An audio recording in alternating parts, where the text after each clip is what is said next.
তো এটা আমরা নষ্ট করে ফেলেছি। গাছগাছালি আমরা নিজেরা নষ্ট করে ফেলার কারণে আমাদের দেশে বজ্রপাতে প্রচুর পরিমাণ মানুষ মারা যাচ্ছে। একদিনেই দেখা গিয়েছে 13-14 জন মানুষ একদিনে মারা গিয়েছে। তো এই যে ভয়াবহ একটা অবস্থা দেশের, এখন আরেকটা নতুন করে শুরু হয়েছে। একটা সিন্ডিকেট এ দাবি করছে যে এই ধরনের লাশগুলো যেহেতু এগুলার ভিতরে একটা বজ্র এসে পড়েছে, এই শরীরটা খুব শক্তিশালী এক শরীর, এই লাশটা অনেক দামি, মহামূল্যবান।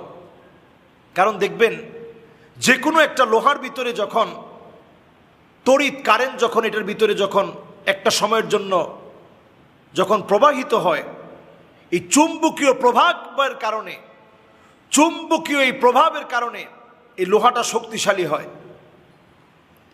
তো এই চুম্বকীয় প্রভাবের কারণে লোহাটা যেমন শক্তিশালী হয়, তো এই জন্য অনেক সময় আমাদের দেশে এখন এটা বলা হয়, প্রচার করা হয় যে যে লাশগুলোর ভিতরে এইরকম একটা হঠাৎ করে বজ্র পড়ে, মানুষটা বজ্র পড়ে বজ্রপাতে মারা যায়, এই বজ্রপাতে মারা যাওয়া মানুষটার লাশের দাম অনেক বেশি।